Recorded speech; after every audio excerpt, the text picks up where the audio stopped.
to give everyone a big warning. Thomas Whitney and I were going to do a Q&A in chairs right here and talk about the Delta, but Thomas said, I'm going to go back to Little Rock. So a couple of hours ago, I wrote somewhat of a speech and put a PowerPoint together, so just hang on to your seats if this doesn't go perfectly. But anyway, Samir mentioned I'm Scott Cookwood. I'm an '84 graduate of Ole Miss, actually an English degree that got sidetracked in the music business for about 5 years and ended up in the magazine and newspaper business back in '89 and been there ever since. And so I owned newspapers and magazines in Jackson, Mississippi. I sold those in 94, 95, and I moved home to the Delta. We published for 10 years newspapers and magazines there and around the state. But we divested ourselves in April of 2017 of newspapers, and they're strictly magazines. We have 4 magazines. And between our 4 magazines and our e-newsletters, we have about 200,000 readers. So that's what we do. And Samir and I have been friends since about 1990. So anyway, the first thing is, where is the Mississippi Delta? And I can't tell you the people that think it's south of New Orleans. And so I start off to talk about, anytime I talk about the Delta, where is the Delta? So this is the Mississippi Delta. It's just below Memphis. It goes all the way from Memphis down to Vicksburg and over to the hills. It's about 180 miles long, and its greatest width about 70 miles. And we're flat as the top of a table. No hills in the Mississippi Delta whatsoever. And it's interesting because anywhere you slice it, all boils down to farming. I don't care what you're talking about. It boils down to the soil of the Delta. And the Mississippi Delta was the last region of the South that was cleared. It was still the wilderness during the Civil War and right after it. And there were a few settlements up and down the river during the Civil War, but after that, because of the river, the Mississippi River, every spring will rise. And the 41% of the nation's water passes down the Mississippi River. So when the snows melt up north and the river rises, before the levee system, the Mississippi Delta flooded for thousands and thousands of years. And that's how we have some of the greatest soil on the planet. And so J.P. Morgan realized, he was in an investment group that realized there was great timber resources in the South, and in particular the Mississippi Delta. So they started cutting timber there and realized after they cut the timber there was some incredible dirt. And so from there, settlers came in, started farming. And back in the day when cotton was king, we're known for cotton primarily. The South was the leading producers of cotton worldwide, but as technology increased and seeds increased and these other things, mechanization, other areas of the world entered the cotton business, and of course we had more supply than we had demand. And over the years, as that took place and the ag bill changed, these beautiful cotton fields that stretch as far as you can see changed to grain. So if you drive through the Mississippi Delta now, at the right time of the year, you will think you're in Iowa or somewhere looking at corn. But we still have cotton there, but cotton is not king like it once was. So anyway, to break down the Delta, it all boils down to farming, as I just said. And the 3 things about the Delta is farm technology. We're the creators of the cotton picker. We have developed a lot of the DNA in the seeds and the genetically modified seeds you hear about and the chemicals and all that, developed and created in the Delta. And then race has been a big part of the Delta. We think of the Emmett Till trial that happened in the late 1950s. That incident galvanized the civil rights movements of the country. And so the Delta has a huge civil rights background, and then on top of that, blues. And that's where I'm headed with that. So anyway, that's a snapshot of the Mississippi Delta. So cotton and farming is everything over there. We're still an agriculturally driven industry, and that creates a lot of jobs and different things. One of our beautiful cotton fields there. Cotton picking time in fall, probably September, October. Some of our tractors there with my father. I'm the first generation not to farm my family, thank God. And my father, they bought brand new tractors for $5,000 when he farmed in the late 40s and early 50s. Those tractors can be $500,000 to $1 million. So farmers, while the price has not changed on cotton per pound and different things, the overhead has gone up on the farmer tremendously. So it makes it awfully hard for someone to start farming. Well, it makes it hard for a farmer today, but if you're a young person and want to start farming, it's almost impossible unless you come from a farming family. If Samir wanted to farm, he couldn't do it. These the typical, some of our old, different, we called them shotgun shacks that were located around the various plantation and farms that are almost non-existent. But that's what one looks like. And maybe a family of 10 people would live in that two-bedroom thing. In fact, Tim, that appeared on an album cover you remember you shot for him. This is one of my great photographers right here, Tim Ivey, who also teaches here at the journalism school. Okay, let's talk about the blues just a minute. So the Delta has sort of reinvented itself recently, and here's the deal. Forever when I grew up there, born in 1961, it was a closed society. We had local TV stations, we had a paper per town, and it was just really closed. Very little outside news ever entered the Delta, so no one was very interested in the Delta. I remember in my little town of Shelby, 2,000 people in one red light. When I was probably 10, 11 years old, we had some friends that had some cousins coming from California. And man, we were excited. We'd never met anybody beyond Mississippi. And so that's not the case now. Now people from all over the world come to the Delta for one thing, really to look for our blues music.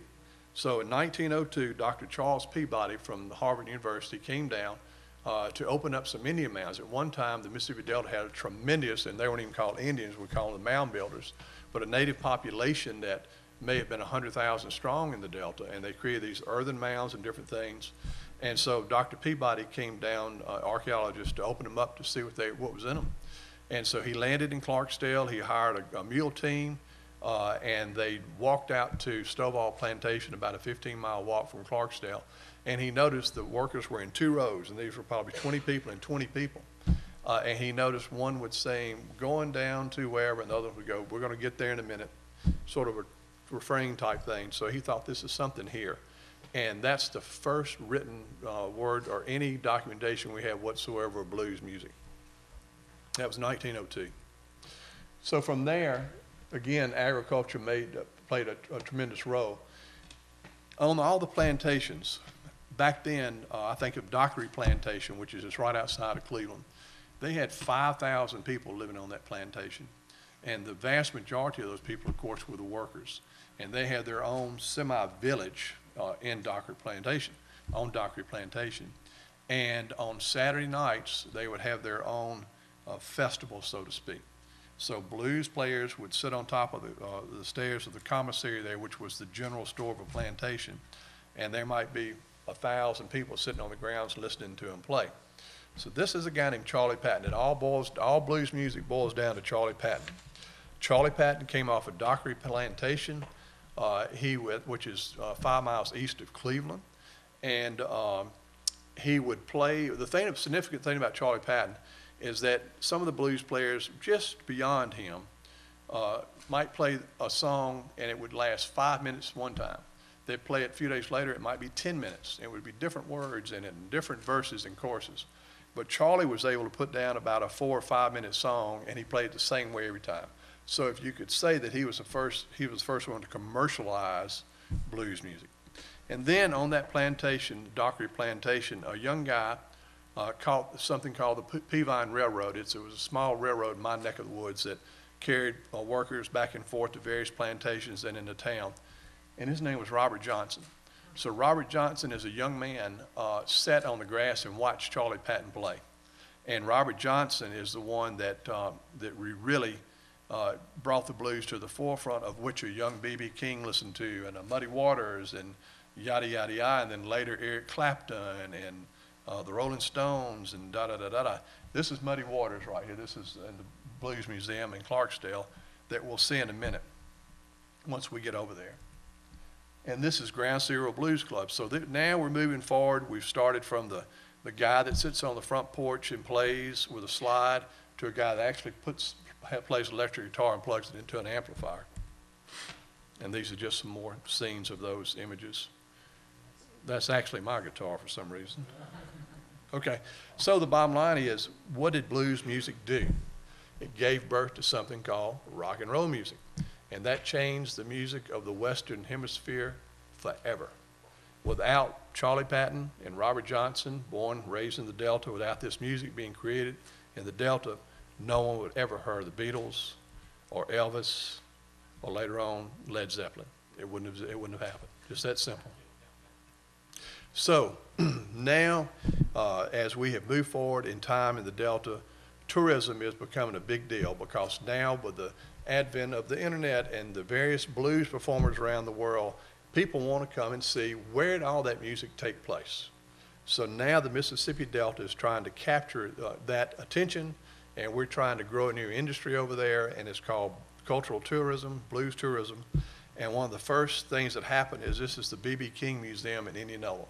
And B.B. King helped to build this thing. He is actually now buried there. And that's the B.B. King Museum. So we've seen a sprinkling of museums take place in the Delta in the past 10, 15 years. The next is, this is the Delta Blues Museum, which you just saw Muddy Waters and his cabin in it. It's right across the parking lot from Ground Zero, you'll see shortly. Delta Blues Museum is a huge deal, and they're expanding. They're going to double their size in the next year or so. And they check in about 30,000 people a year will come walk through this museum. And this is the Grammy Museum. This is a new museum in my town, opened in 2015. And this is the first museum, Grammy Museum beyond Los Angeles. We have the standby one that's been in Los Angeles for years. This is the first one outside of Los Angeles. So you see a lot about the Delta in there, but every quarter we have the exhibits change. We've had Stevie Ray Vaughan's. We opened up with the Beatles, and it was really great to see Paul McCartney's clothes and Ringo's and John Lennon and George Harrison. And we've had Stevie Ray Vaughan and just on and on and on. Right now, the Supremes are there. So, Samir, if you're interested in seeing those dresses, you need to go see the deal. On my way. He's going to go see those dresses from the 1960s. So that's the Grammy Museum in Cleveland. Okay, and then our blues sites. So we have about 4 major museums in the Delta now. We're creating a cluster of those museums now. All right, then we have the blues sites. I mentioned Dockery Plantation, that's it. Here's some blues players that came off of it. The bottom right is the Shack Up Inns. That is outside of Clarksdale. It's the craziest thing you've ever seen, but it is an entrepreneur's dream. Some guys were bored, and they said, we're going to start buying up these shacks around the Delta, and we're going to put them on a flatbed trailer. We're going to take them, and we're going to reassemble them, and we're going to rent them out every night. And I remember one night talking to the guys that were going to do that, and I said, that will never work. That's the craziest idea I've ever heard. And they have about 20 of these things now, and 40,000 people spent the night there last year.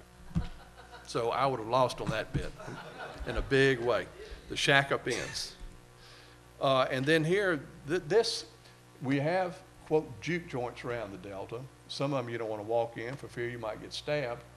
This was one of the last greatest ones. It was called Po' Monkeys. And it's right outside of Marigot, and the man that had it died last year, so it's sitting there now, and we're hoping his brother is going to open it. But it is a true juke joint. Back when Charlie Patton was playing, and I mentioned to you in the 30s, and late 20s as well. Back then, there were no juke joints. Somebody would invite everybody to their home, and they would take the furniture out of it, and they would charge admission, and that was considered a juke joint. Okay, that's exactly what this is. It may be the only one left in America as far as we know. But the man that had it would live in his bedroom. The rest of it was wide open, and he'd have it open up. He would open it Wednesday through Sunday nights. And so there were a couple of nights you knew, don't go in there. And then a couple of nights you could go in there for fear you wouldn't get killed. And but many celebrities, the famous photographer from New York and I don't know if I'm pronouncing this right, but Annie Leibovitz. Just a few years ago, she did a tremendous shoot for someone up there, some big magazine. And it just goes on and on from there. The Help that was filmed in the Delta, they had their last day wrap party in there. And, you know, you may see Robert Plant walk in. You might see, I mean, everybody comes through there. It's amazing who walks through there. And it'll hold probably about 100 people, and that's it. And I remember we had a friend of mine from San Francisco. And he looked at this thing. He thought, we're going to go in there? I said, yeah, come on. It's okay. Come on. So we went in there, and he looked around. He goes, if this thing catches on fire, we're in trouble. And I said, no, just jump through the wall. And so Ike Turner, we have so many famous people from the Delta that were significant icons of music. And Ike Turner was from Clarksdale, Mississippi. And I'm happy to say I knew Ike real well. When he died, Samir, he owed me $200. How about that? That's so much. And I remember he was at my home one time, and I said, Ike, what was it like to know the Rolling Stones? He said, man, they're a bunch of wimps. But anyway, that's just that we have all these blues markers around the Delta. If you're interested, you can go to our website, go to visitmississippi.com, and we have the blues tour. And in that, you can take your phone, you can go all over the state and see blues sites and everything, but 80% of them will be in the Mississippi Delta. And this is interesting guitar. We had a famous band back in the 80s that were really a college band, a state band, excuse me, called the Tangents. And the head honcho, Duff Durr, died a couple years ago, and this is his guitar out in the field right here. And Duff was a significant Mississippi musician and just was well known. Okay, last slide. This is Ground Zero Blues Club, where we're going to head in just a little bit. This was created about 15 years ago now, and it was created by Morgan Freeman and Bill Luckett. And Bill Luckett and Morgan were going to some of these rough juke joints I mentioned a minute ago. And Bill kept asking me, he said, you know, you ought to go with us. We have a great time.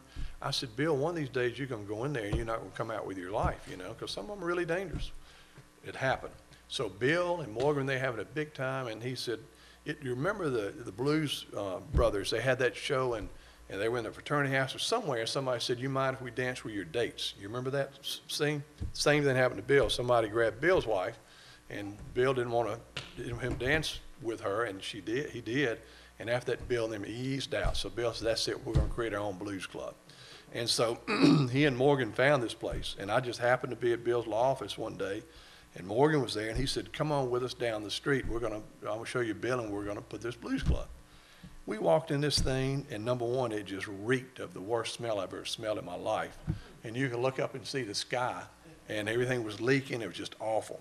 And Bill said, this is going to be Ground Zero Blues Club. And they turned it into, really, it was voted recently the #1 blues club in America. And so it runs 7 nights a week, 7 days a week, and people from all over the planet come to that. And it's a real famous place. And they just had the Juke Joint Festival there last week, and Clarksdale is a happening town when it comes to blues music. In fact, it's the only town in the Delta that you might bump into someone from Europe. And it's just really a unique, interesting place. So that's where we're going next. Samir, any questions or anything that I can say? Come on, ask me a question. Come on. I don't think you took any of those. His photography is much better, by the way, than what you've just seen. And here's a book for you about the Delta, and no, just so you'll know a little bit more about it. And, I know. And the visit of Robert Kennedy. I know what he's thinking. This is a book about grammar. He thinks I have poor grammar in my magazines. Is that what you're telling me? He's just glossing it over, trying to be nice, right? But in reality, this book, and each one of you speakers have received the book. It's written by Ellen Meacham, a former student of mine. That tells you how long I have been here at this university, and professor of journalism with us currently.